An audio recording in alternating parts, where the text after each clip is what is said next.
invitados a un nuevo programa de Legio Novena. Como cada domingo, estoy aquí acompañado de dos grandes amigos como son Daniel Caparrós y Antonio Murillo. Muy buenas tardes. Muy buenas. Buenas tardes. El programa de hoy, como ya habréis visto en las redes sociales, ha quedado bastante claro de qué puede ir, pero antes de ello vamos a estrenar una sección. En este programa vamos a estrenar una sección de efemérides que han ocurrido durante esta semana. O sea, las efemérides que se han celebrado a lo largo de esta semana. Yo la que traigo es muy típica con el tiempo que vamos a vivir ahora, que es el tiempo de la Navidad. Y yo vengo a hablar de que el 23 de noviembre de 1811, es decir, se celebró la efeméride este lunes, las Cortes de Cádiz aprueban la institución de la Lotería Nacional, con el objetivo de sanear la hacienda pública que estaba viéndose muy afectada por la Guerra de la Independencia. Este primer sorteo de la Lotería Nacional se celebra en Cádiz, que por aquel entonces, en 1812, se celebró el 4 de marzo de 1812, por aquel entonces que era la única parte no ocupada por el ejército de Napoleón de España. Con la vuelta al trono de Fernando VII, se le cambia el nombre de Lotería Nacional por el de Lotería Moderna. Este nombre vuelve a cambiarse por Lotería Nacional en el trienio liberal y vuelve a cambiarse por el de Lotería Moderna cuando vuelve de manera absolutista Fernando VII. Ya es después de la muerte de este rey cuando definitivamente pasa a denominarse Lotería Nacional. La verdad es que lo he visto bastante interesante porque es una de las tradiciones más arraigadas en nuestro país. Y ¿Estaba ya doña Manolita allí o qué? Sí, se remonta hasta la Guerra de la Independencia. O sea que llevamos ya 2 siglos con Lotería Nacional. No en Navidad, pero porque fue el 4 de marzo el primer sorteo, pero con Lotería Nacional en nuestro país. Bueno, interesante, yo no lo sabía. Sí, además yo estuve leyendo casualmente cosas de esto de cuando surgió la lotería y demás, y el cómo se publicitaba y todo el rollo está bastante curioso. Uh-huh. La ilustración. ¿Estaba ya el calvo de la Navidad o no? Pues seguramente, pues yo creo no sé si estaba el calvo de la Navidad en 1811. A lo mejor es inmortal, ¿no? También, como Jordi Hurtado y compañía, no sé, ¿no? Algún anuncio de estos de lágrima fácil te pondrían al oficial de Napoleón matando a tu hijo y diciendo, juega. Juega o muere. Juega o muere.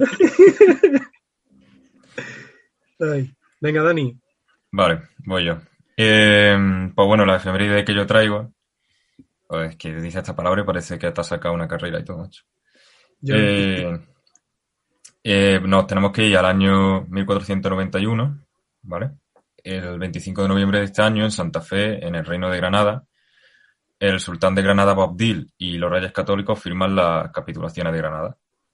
El documento es llamado originalmente Privilegio rodado de asiento y capitulación para la entrega de la ciudad de Granada, que viene a confirmar las capitulaciones otorgadas en el Real de la Vega de Granada.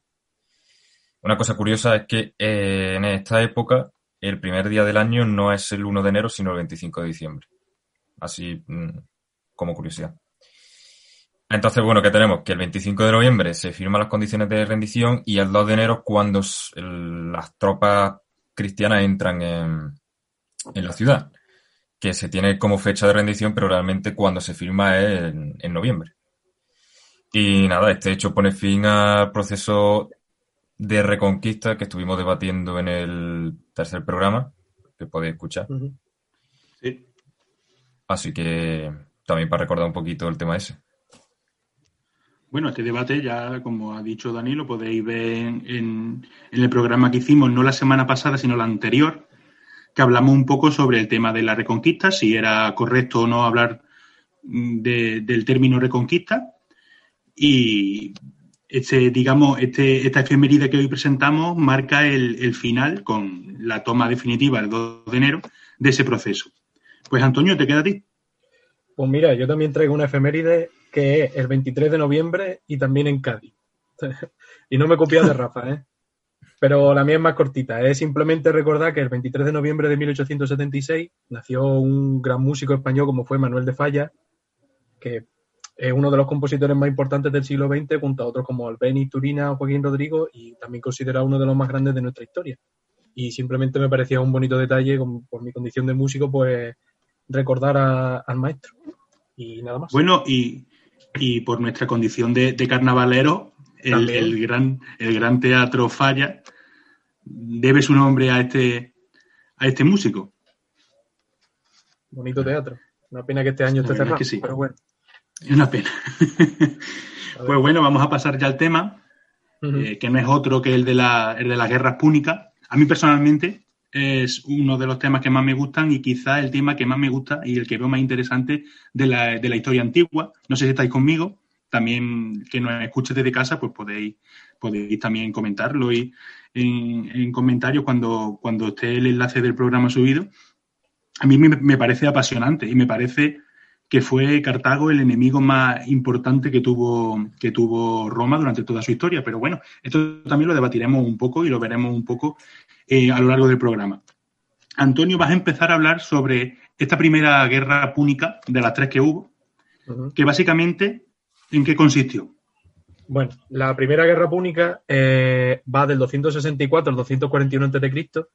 y estamos en un contexto en el que Cartago es la primera potencia mundial, entendemos mundial como lo que se conocía por aquello entonces, ¿no?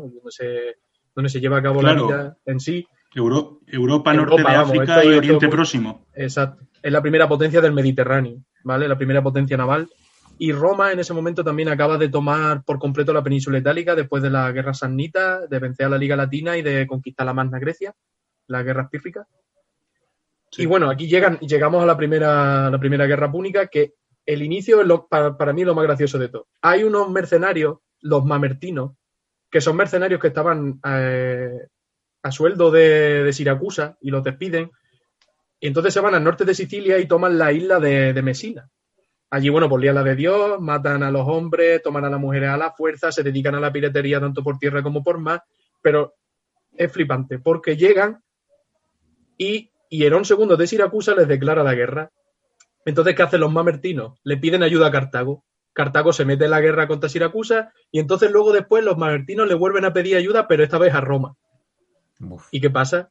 Roma entra también en la guerra, Cartago se va del lado de Siracusa y ya tenemos la guerra púnica montada. Buenísima la jugada de los mamertinos, no sabía la que habían liado. Y sin comerlo ni beberlo, tanto Roma como Cartago se ven enzarzados. O sea, en un primer momento no tenían ninguna intención, ¿no? Es verdad que esto es el casus belli, pero sí es verdad que se tenían ya un poco de ganas porque Roma quiere... Claro. Sobre todo Cartago en estos primeros momentos es más fuerte que Roma y ve con recelo un poco la magnitud que está cogiendo Roma en estos años. Entonces están ahí un poco recelosos y la excusa les viene bien. Los dos querían guerra. Digamos que la causa principal de las 3 guerras es el control del Mediterráneo, ¿no? Digamos, son dos grandes estados que van a pugnar por ese control del Mediterráneo y va a ser la causa principal de la primera, de la segunda y de la tercera. Sí. En este caso, además, sobre todo es por la isla de Sicilia. Y bueno, entramos ya en la guerra, una guerra que dura más de 20 años, tanto por tierra como por mar, y bueno, ahora explicaré un poquito, pero al poco de la guerra, Roma asedia Siracusa, Siracusa se cambia de bando al bando romano y deja sola a Cartago, que también es interesante. Y antes de llegar a la batalla final, que es la que lo decide todo, que es la batalla de las Islas Égadas en el 241, pues hay algunos hechos que son curiosos. Por ejemplo, Roma no tiene flota y copia su flota a raíz de los barcos que capturan de Cartago o se supone que algún barco que llegó a encallar en las costas italianas. Y copian clavo por clavo los quinquerremes y trirremes cartagineses y adquieren una flota que se pone al mismo nivel que la cartaginesa. Ahora, esto también es súper curioso porque cuando Roma invade, en una de las batallas de la guerra, invaden África e intentan atacar Cartago,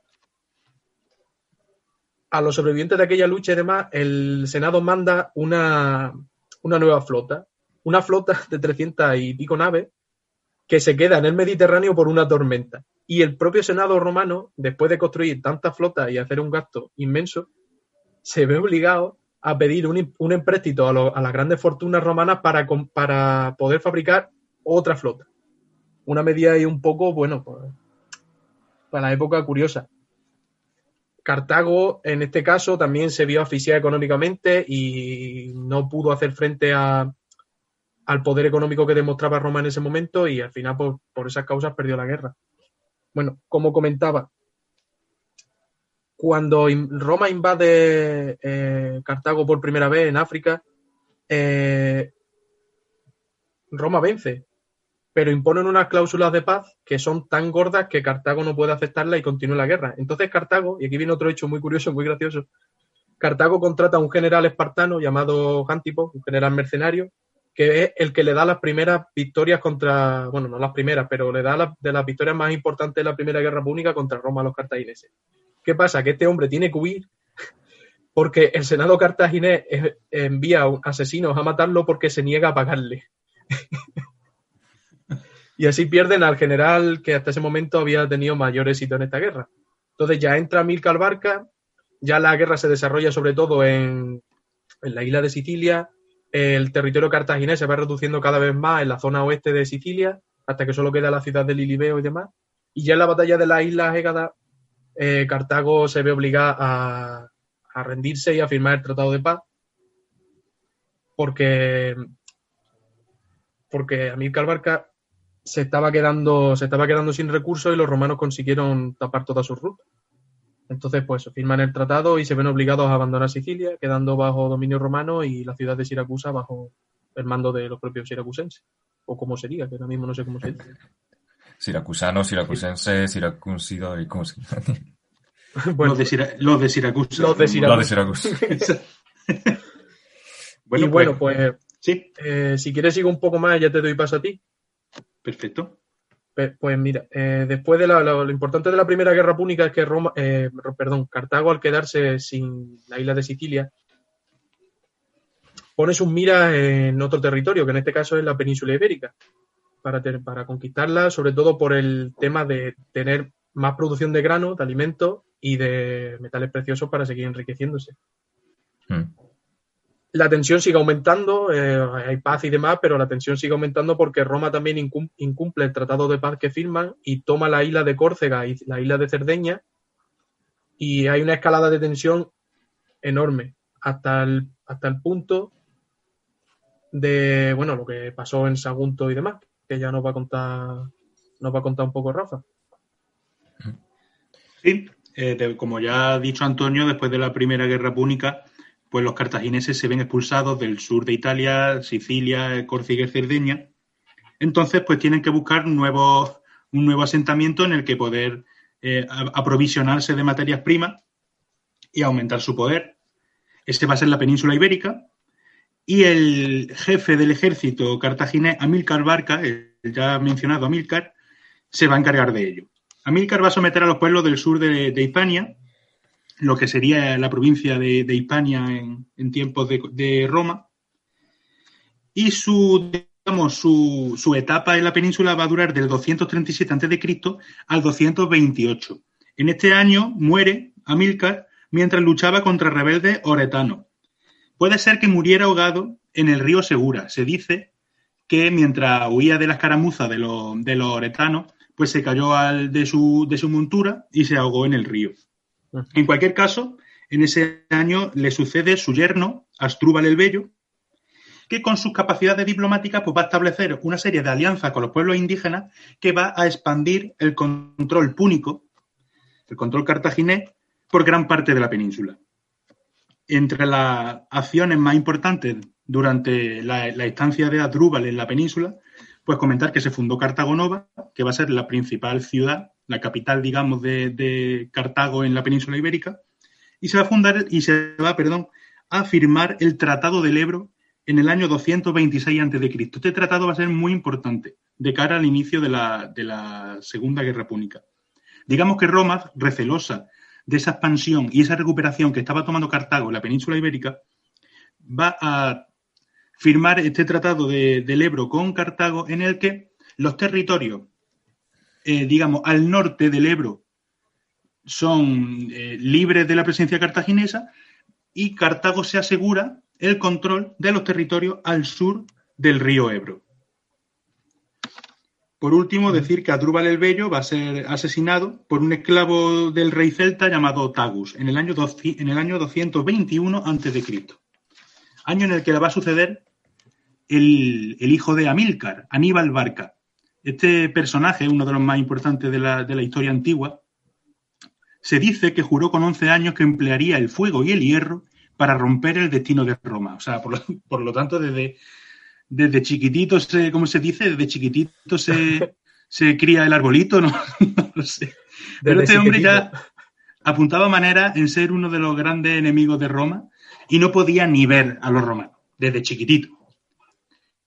Este Aníbal Barca, digamos, va a asegurar ese control que ya se inició con Asdrúbal el Bello en la península ibérica y va a derrotar a un gran ejército de carpetanos, vaceos y olcades en la batalla del Tajo, producida en el año 220.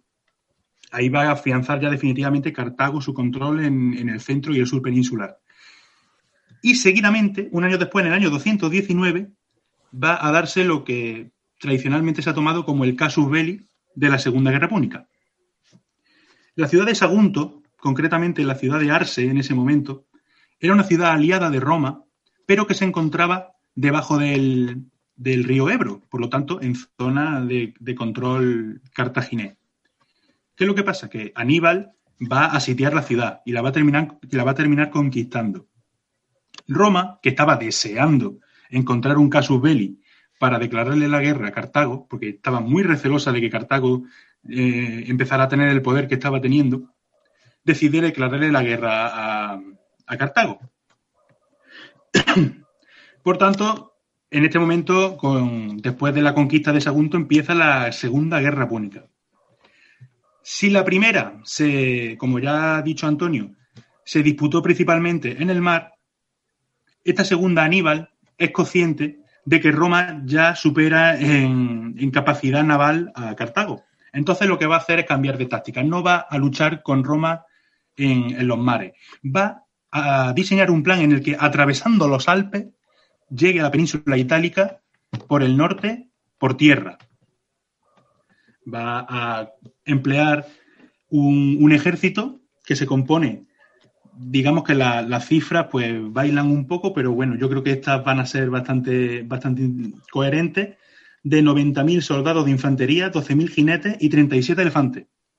Los guerreros que integran el ejército, Dani, la verdad que ahora lo comentará porque sabe del tema más que yo, pero va a tener una fuerte presencia ibera, o sea, va a tener una fuerte presencia de guerreros autóctonos de la península ibérica. Pero bueno, eso lo comentará Dani por una pequeña pincelada más adelante.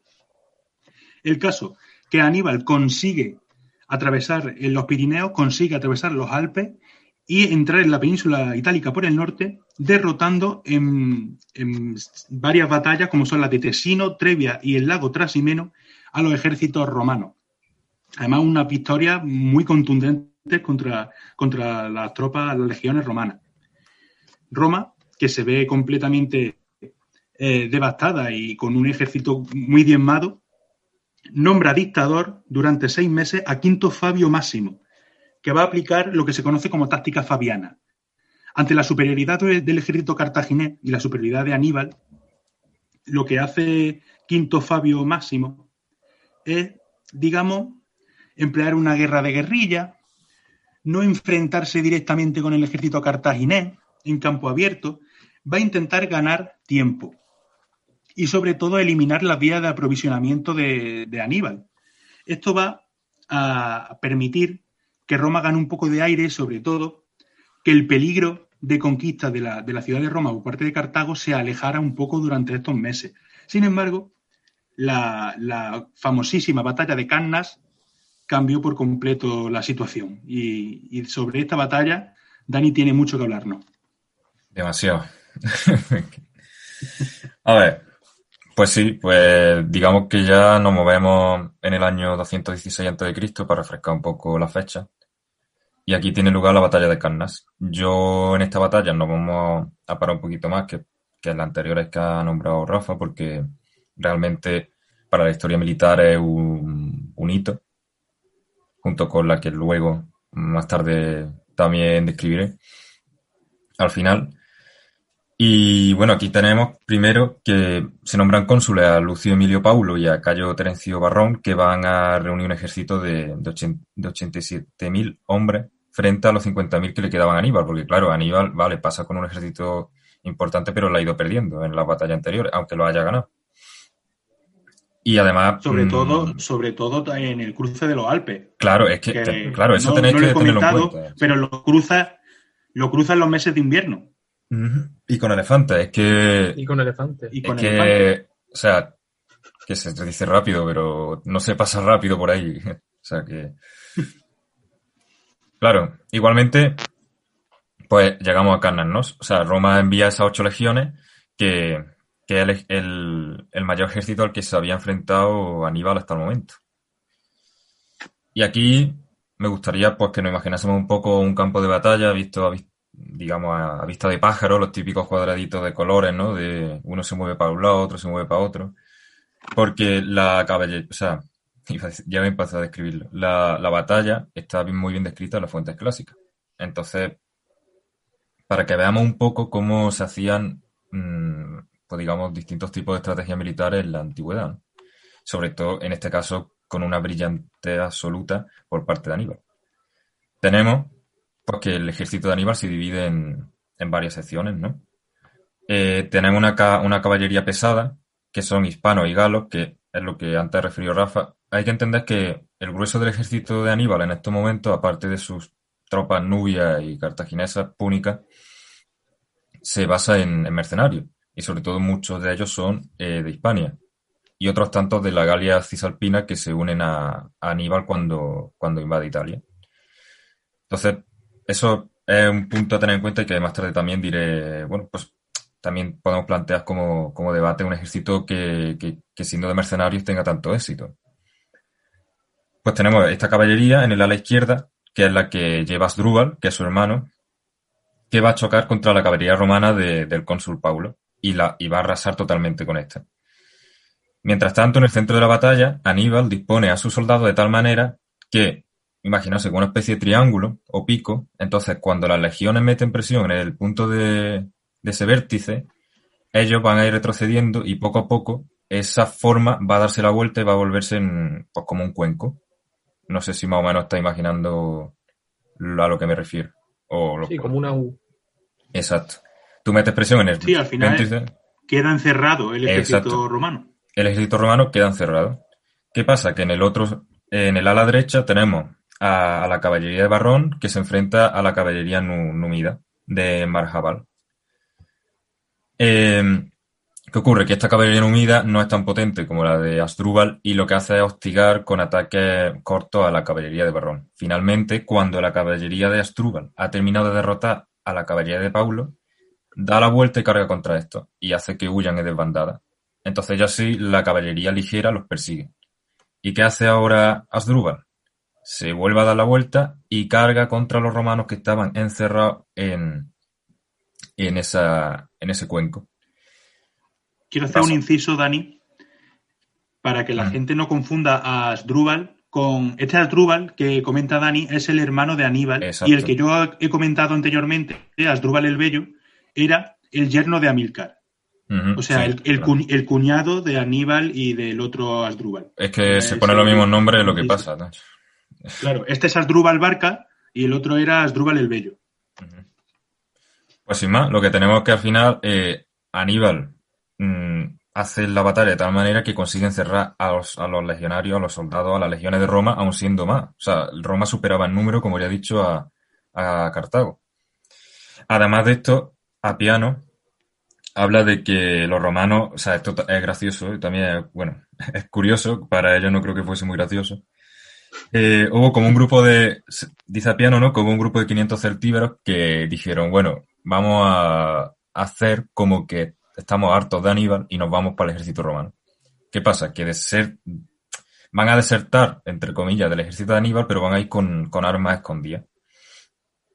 Cuando sucede toda la batalla, dicen, aquí está la trampa. Y realmente no habían desertado, sino que lo habían simulado y una vez están detrás de la retaguardia romana empiezan a acuchillarlo. Eso sumado al cuenco, como hemos dicho, y a la carga de caballería final, pues un destrozo. Masacre. Aunque Tito Livio dice que en realidad fueron tropas númidas que estaban escondidos en los flancos del ejército cartaginés y terminaron por atrapar también a los romanos en el centro. Sea como sea, Aníbal revienta Roma y es una de las mayores victorias de Aníbal y una de las mayores derrotas de Roma en toda su historia. Una pinza. Y se sigue estudiando en las academias militares a día de hoy, la batalla de Cannas, para que veáis la importancia de la batalla. Lo atrapa, o sea, lo ahoga dentro. Y aún siendo más. Así que bueno, ¿qué tenemos después de esto? Pues lo que tenemos es la famosa locución latina, ¿no? De Aníbal ad portas. Ahora Aníbal, después de esta grandísima batalla, pues tiene el camino abierto para dirigirse a Roma.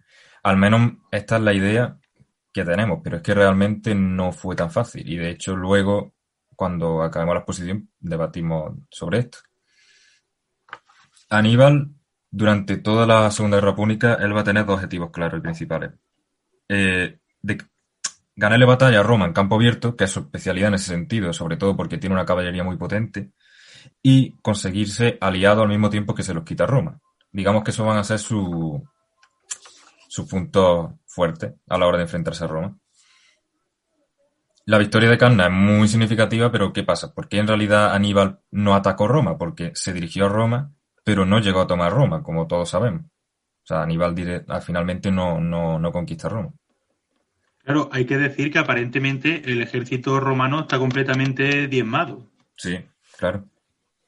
No tendría capacidad para defenderse ante el ejército de Aníbal. Claro, pero ¿qué es lo que pasa? Es que en realidad hay que tener varias cosas en cuenta. Primero que Roma está a 480 kilómetros, lo que son varios días de marcha.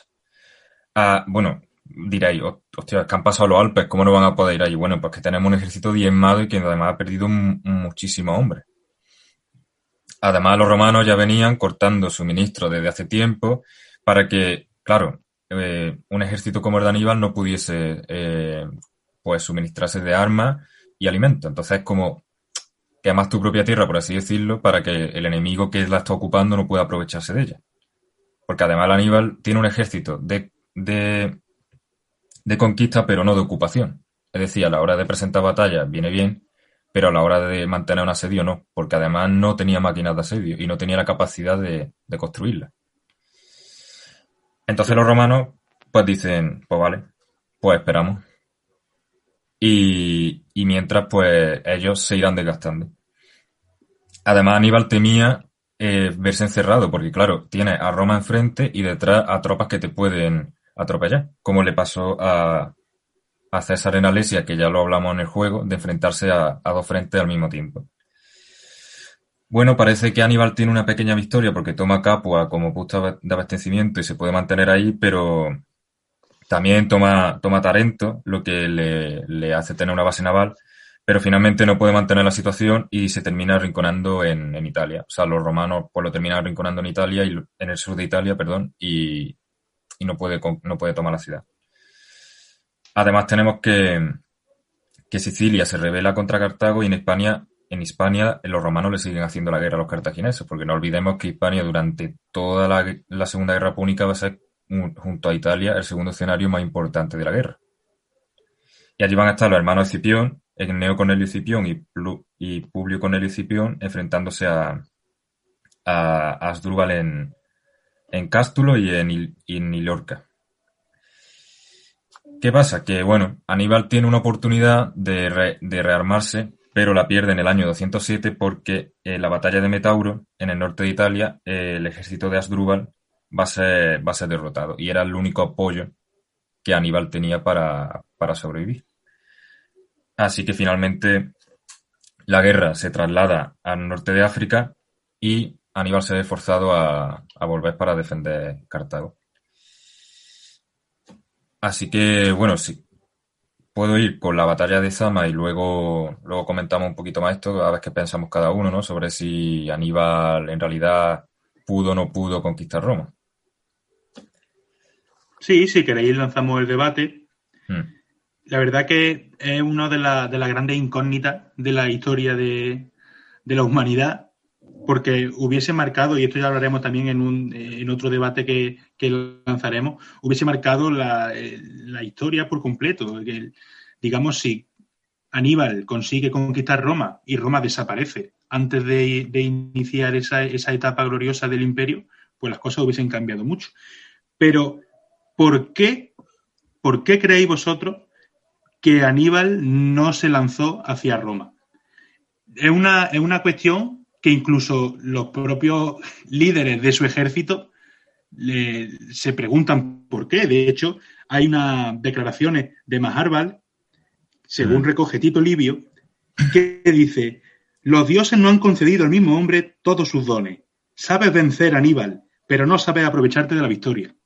Por lo tanto, hasta en el propio ejército de Aníbal hay diferentes opiniones sobre por qué no se atacó Roma. Y yo lo que quiero es que debatamos sobre ello. Año 216 a.C. Al frente de 50.000 hombres, 9.000 jinetes y 37 elefantes, Aníbal cruza los Alpes e invade Italia. Derrota a las legiones en Tesino, Trebia y Trasimeno, y culmina su hazaña con una gran victoria en Canas. El ejército cartaginés se encuentra a las puertas de la mismísima Roma. A ver, yo en cuanto a este debate, después de haber, pues yo qué sé, leído e investigado y demás, yo creo realmente que Aníbal no tenía realmente capacidad de tomar Roma. Es que no solo que ha perdido hombres, está diezmado y esos hombres están agotados, sino que, como ya he dicho, le están cortando recursos, no le están dejando abastecerse y que no tiene capacidad de asedio. O sea, en campo abierto sí, pero a la hora de asediar no creo que hubiese sido prudente arriesgarse tanto.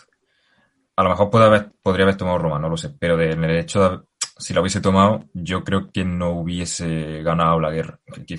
Finalmente, que en realidad es lo que sucedió, ¿no? Que no la ganó, pero que no le hubiese dado la victoria en este caso. A ver, es que claro, tú has dicho también que no tenía armas de asedio. También hubiera sido muy complicado asediar una ciudad como Roma, tan fortificada, sin armas de asedio. Hubiera sido complicado.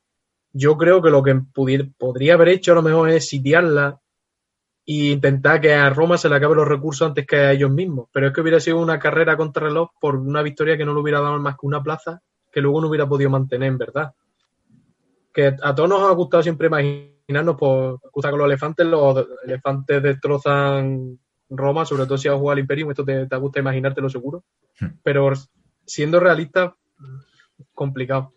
Por la dificultad de la plaza y por la propia dificultad de luego no poder mantenerla, porque estás en territorio enemigo ahí aislado. Sí. Y el propia hambre sería la que acabaría con Aníbal. Claro, o sea, exacto. Has perdido la fuerza, has perdido el ejército de Adrúbal que te llegaba. Roma seguía teniendo otras provincias. Al final Roma le hubiese llegado ayuda, ¿no? De otras provincias. Y él está lejos. No él está lejos de su casa, está lejos de su tierra y aunque el ejército cartaginés siempre, el núcleo fuerte son los mercenarios, siempre ha sido así. Sí. Igualmente está en un sitio en el que contratar mercenarios le hubiera salido muy caro y aprovisionamiento muy complicado. Yo creo que no la hubiera podido tomar, con mucho sitiarla e intentar que los de Roma se murieran de hambre antes que ellos mismos, pero es que ellos ya venían. Sí, claro. Además, el tema de los aliados, sobre todo, Aníbal ahí no le sale como le espera, porque realmente se le da la vuelta, porque ve que no consigue tantos aliados como pensaba y ve que en Roma no pierde tantos aliados como pensaba. Además, durante toda la guerra, las decisiones que va a hacer Aníbal siempre va a tener muy en cuenta las necesidades del ejército y siempre se va a guiar más que por la avaricia de conquista, por si viene o no bien hacer cierta cosa. Yo es que creo que nadie conocería mejor su ejército que el propio Aníbal. Y él sabría perfectamente hasta dónde podía llegar y si era necesario o era correspondiente atacar la ciudad de Roma. Yo creo que sí hubiese podido conquistarla, pero no creo que hubiese significado el fin de la guerra. De hecho, creo que hubiese sido perjudicial para Cartago, que al final perdió la guerra, pero no creo que, como dice Dani, no creo que le hubiese dado la victoria el conquistar Roma. Complicado. Pues terminamos con Hubiese sido un hito muy, muy curioso, pero no creo. No creo que lo hubiese conquistado. Sí, hubiese sido probablemente uno de los más importantes, sobre todo teniendo en cuenta luego lo que se convirtió en Roma. Hubiese sido uno de los grandes hitos de la historia antigua, pero yo no creo que le hubiese dado la victoria en la guerra. Guerra que terminó en la batalla de Zama. Eso es. O sea, un par de cosas curiosas. El que defiende Roma, bueno, en este momento en el que está sitiando Roma Aníbal, el que defiende Roma es, no, si lo has dicho tú, Rafa, el cónsul Quinto Fabio. No sé si tú has dicho sí. algo. Vale. Es que no sé si lo había dicho tú, que la apodan el que se demora o el que espera o el que en relación con esto. He leído algo de eso. Claro, es curioso porque le llaman así porque él decide, no vamos a salir a campo abierto, nos vamos a quedar aquí. A ver qué pasa. Él se dedica a esperar y a ganar tiempo para Roma, porque él es consciente de que no puede enfrentarse, tal y como estaba el ejército romano, no puede enfrentarse a Aníbal en un choque abierto. Y también que durante este momento Roma, evidentemente, tampoco es que tenga muchísimo suministro. Entonces lo que va a hacer es sitiar Siracusa entre el 214 y el 212 a.C. Y en este sitio va a aparecer un personaje que a todo el mundo conocemos, que es Arquímedes. Físico, ingeniero y matemático, que con sus armas de defensa, ¿no? Y con su alarde de ingeniería va a defender la ciudad de Siracusa. Entonces que sepamos que Arquímedes, el que todos conocemos, está ubicado en este momento histórico. Bien. Pues esto sería Aníbal ad Portas y ahora tenemos a Aníbal ad Zama, que ya se tuvo que volver a casa porque no había manera. ¿Qué pasa? Que Roma, con un ejército al mando del cónsul Escipión el Africano, que es el hijo de Publio Cneo Escipión, que es uno de los cónsules que había batallado en Hispania, que el que hablaba antes, conocido además por participar en la batalla de Cástulo, que nos pilla cerquita, por lo menos nosotros que somos de Córdoba, nos pilla aquí al lado en Jaén. Aprovecha que Aníbal está diezmado y atrapado en el sur de Italia y se va a Hispania y empieza a conquistar ciudades como Cartago Nova, Gades, etcétera, y va para el norte de África. Aquí tenemos pues que, Aníbal vuelve y en el año 202 tuvo lugar la batalla que puso fin a la Segunda Guerra Púnica en Zama Regia, que está cerca de Sica, en el actual Túnez. Vale, aquí Aníbal tiene 80 elefantes, oye, que es un número considerable y sobre todo que son elefantes que en una batalla te pueden dar la victoria fácilmente. Tiene unos 12.000 mercenarios y libios y cartagineses, junto a los veteranos que habían luchado en Italia. ¿Qué pasa? Que los elefantes cargan y, por lo que cuenta la fuente, se asustan, no sale bien la carga que mandan con los elefantes y se desvían, ¿no? Entonces la caballería de Escipión pues aprovecha para rechazar el ataque y carga directamente contra la fila de Aníbal. Las legiones se lanzan también contra los mercenarios y estos, como no se ven ayudados por las tropas africanas, se empiezan a pelear entre ellos en mitad de la batalla. O sea, un desastre. Escipión pues termina con las tropas veteranas, que ya he dicho, al ver que hay una desbandada y hay un enfrentamiento entre la propia ejército de Aníbal y finalmente pues, aunque Aníbal intenta recuperarse, tomando unos supervivientes, no puede y fracasa. Y aquí pues tiene lugar al final de la Segunda República, que supone pues el desarme del ejército cartaginés, que nunca volverá a ser como ha sido ahora, y sobre todo moralmente es muy importante entender esto, porque Roma ahora va a cambiar ese fracaso que tuvo en Canas por esta victoria en Zama. Entonces, digamos que la cosmovisión de la época a nivel político va a cambiar, porque ahora se ven vencedores de este tablero de ajedrez del Mediterráneo. Y eso les da pues una fuerza y una potestad para, digamos, alzarse como victoriosos, que termina finalmente por poner fin a esta contienda. Y sobre todo una cosa muy importante, que es que esa mina de materias primas que suponía para Cartago la península ibérica ha pasado a manos de Roma. Sí. Sí. Son muy importantes. De hecho, es que este es el inicio de la conquista de Hispania por parte de Roma. O sea, de hecho, este va a ser el hecho que marca esa conquista, ¿no? Y Hispania va a ser una provincia romana, pues, hasta que acabe el Imperio Occidente, el Imperio Romano de Occidente. Pues en pocas décadas vamos a pasar del Aníbal las Portas a Cartago de Lenda Est. Vaya. Con la Tercera Guerra Púnica. Ese juego de palabras lo utilizamos para el meme de esta semana y que ha gustado mucho.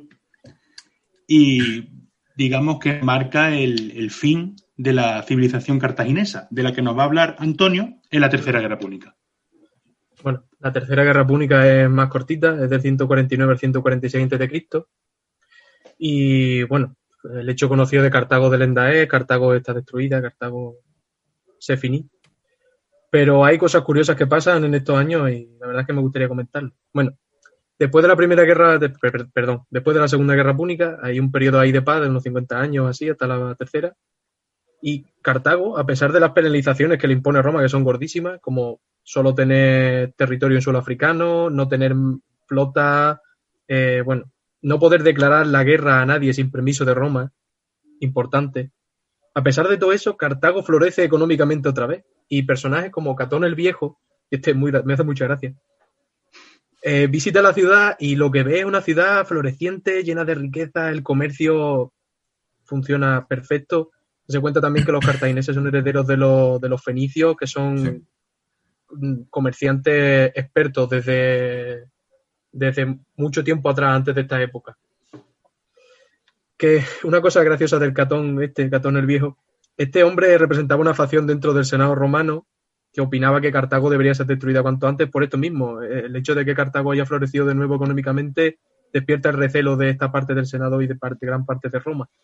Y este hombre en el Senado siempre terminaba los discursos con esta frase: hablase de lo que hablase, él podía hablar de caballos o de política o de fútbol romano, siempre terminaba diciendo: además opino que Cartago debe ser destruida. Lo decía en latín, pero no sé cómo ir en latín. Entonces, siempre como aporte final. Sí. Él decía cualquier cosa. Bueno, pues hoy me he levantado, me comí una tostada y además opino que Cartago debe ser destruida. La coletilla. Siempre. Entonces, ¿qué pasa? Claro. Llega el año 151, ¿no? Recordamos que Cartago no puede declarar guerra sin permiso de Roma y los númidas, del reino númida, que estaba bajo influencia cartaginesa, pero a partir del Tratado de Paz de la Segunda Guerra Púnica es un reino libre, ataca a Cartago y se dedica a atacar a Cartago mucho tiempo, pero en el 151 la ataca y Cartago se defiende. En el Senado cartaginés, el bando más militarista toma el Senado y decide atacar. Esto le sirve a Roma para declararle la guerra en el 149, es el casus belli, y el Senado... Roma necesita poco, ¿eh? Roma necesita poco. Le hace falta nada y menos para declarar una guerra, sobre todo porque es que la querían, la estaban ahí buscando. Más que nada porque ya había habido antes episodios en los que el reino númida había atacado a Cartago y Roma siempre fallaba porque Cartago iba a pedirle a Roma permiso para atacarle y Roma decía que no, que se aguanten. Entonces, la facción esta que digo más belicista, al ver que Roma declara la guerra, es derrocada por una facción más prorromana dentro del Senado cartaginés, que se deshace en ofrendas y demás a Roma para conseguir la paz a cualquier precio, porque saben que significaría la destrucción total. Le ofrecen primogénitos de varios líderes cartagineses, ofrecen a sus propios hijos todas las armas de asedio, la mayoría de las armas, pero Roma pone unas exigencias tan altas que Cartago no las puede aceptar, que son que abandonen la ciudad de Cartago, su ciudad sagrada para ellos, vamos, y se desplacen a 15 kilómetros tierra adentro, para que no estén en contacto con el mar. Esto no lo pueden aceptar los cartagineses y van a la guerra. Son 3 años de asedio que finalizan pues con la destrucción total de la ciudad hasta los cimientos. Se dice que los campos fueron labrados y sembrados con sal para que nada volviera a crecer en esa tierra. Y así terminaron los días de Cartago. destruida por completo. Curiosa la historia de un estado que desaparece por completo solamente, ¿cuánto? 60 años después de que Aníbal tuviera la oportunidad de haber destruido Roma. Es bastante curioso. Sí. Y para finalizar este programa de hoy, queremos lanzar un debate que es un poco historia-ficción, pero a quien no le gusta la historia-ficción. Aníbal, que derrotó a las legiones en el corazón de Italia, jamás marchó sobre Roma. Una decisión que, sin duda, cambió el rumbo de la historia.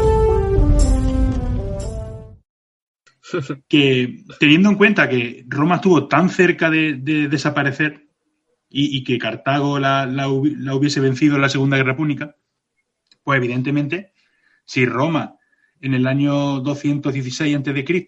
desaparece del mapa, la historia de la humanidad hubiese cambiado de manera radical. Y a mí lo que me gustaría preguntaros es ¿qué hubiese podido pasar o cómo imagináis esta historia que aparece en los libros de texto? ¿Qué sería si Roma hubiese terminado sus días en ese 216 a.C.? ¿Puedo empezar yo, Dani? Claro, sí. Mira, para empezar, vete tú a saber cómo hablaríamos, porque el idioma no vendría del latín, sino del idioma cuneiforme de esta gente, de los cartagineses. Vete tú a saber cómo hablaríamos. Y también el latín es como el nexo de unión un poco de toda la cultura europea, ¿no? ¿Qué hubiera resultado de eso? ¿Qué alemanes tendríamos sin Roma? No sé, ¿qué sería todo tan distinto? Todo tan distinto. Claro, y que tuviéramos una lengua y una cultura que viniera de Cartago también es un suponer muy grande, porque Cartago podría haber vencido a Roma, pero luego otro estado podría haber derrotado a Cartago y ese estado haber implantado su cultura en la península ibérica y en el resto de Europa. Es que lo que está claro es que el mundo tal y como lo conocemos, no como lo conocemos ahora, sino la historia tal y como la conocemos, no hubiese sucedido como tal.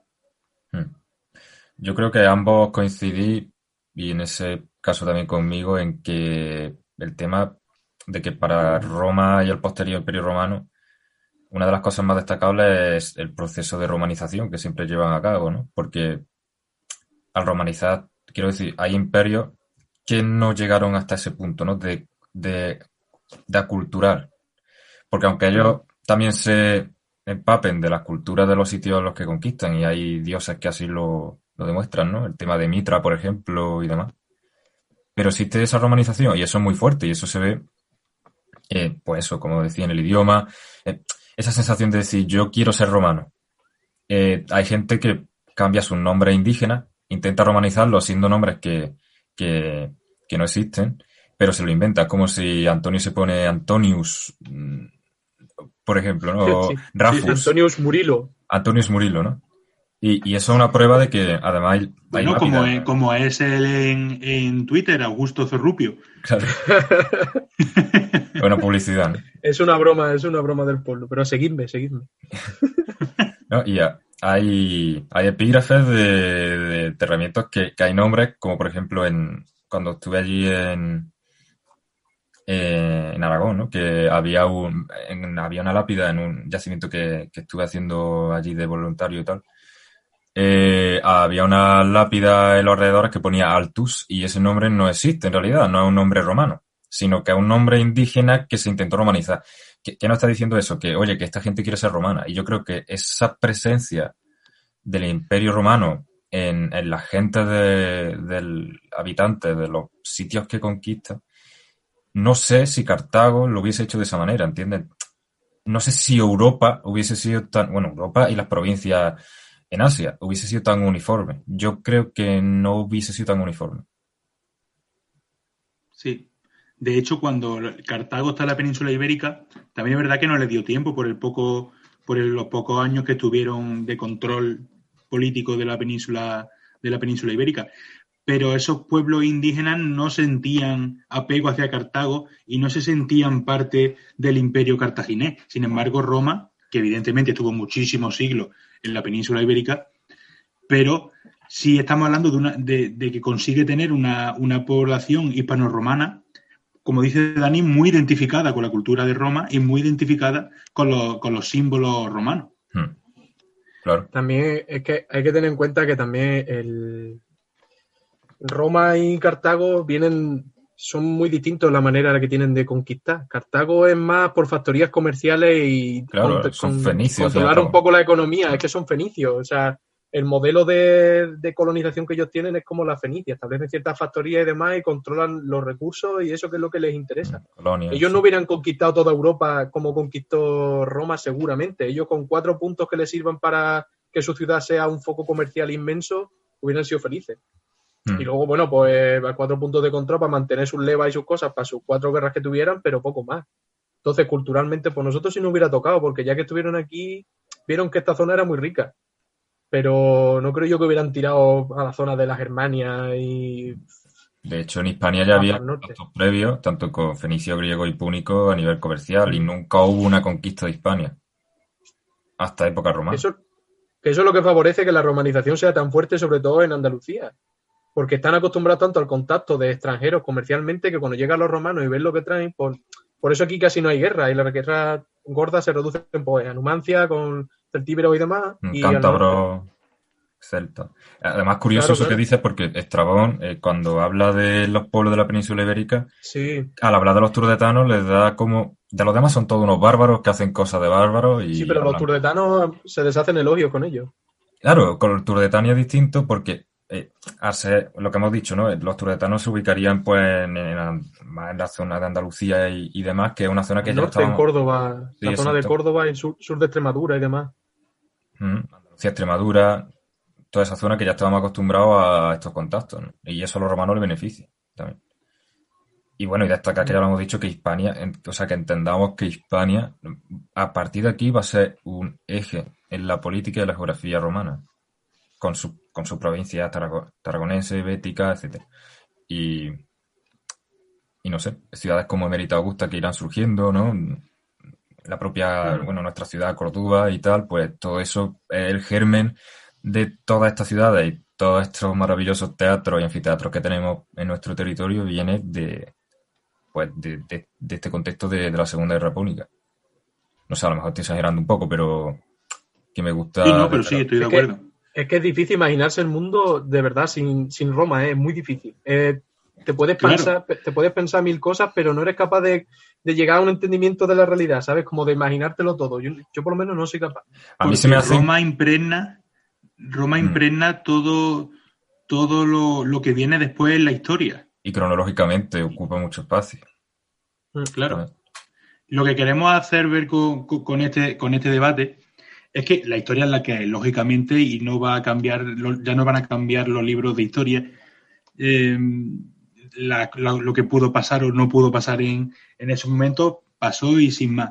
Pero lo que queremos hacer ver es que cómo decisiones tan concretas como puede ser que un líder cartaginés como Aníbal hubiese tomado la decisión de destruir la ciudad de Roma y hubiese tenido éxito, como una situación tan concreta, de las que ha habido millones a lo largo de la historia, pudieron cambiarla tanto, pudieron ser tan decisivas a lo largo de los siglos.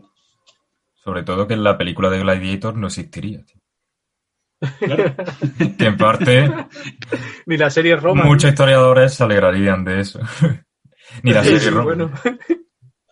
Pero no tendríamos el idioma que estamos hablando ahora mismo, entre otras cosas. No tendríamos esa cultura común en Europa Occidental. No tendríamos tantas cosas. No le rezaríamos probablemente a un Cristo crucificado. Es que son tantas cosas.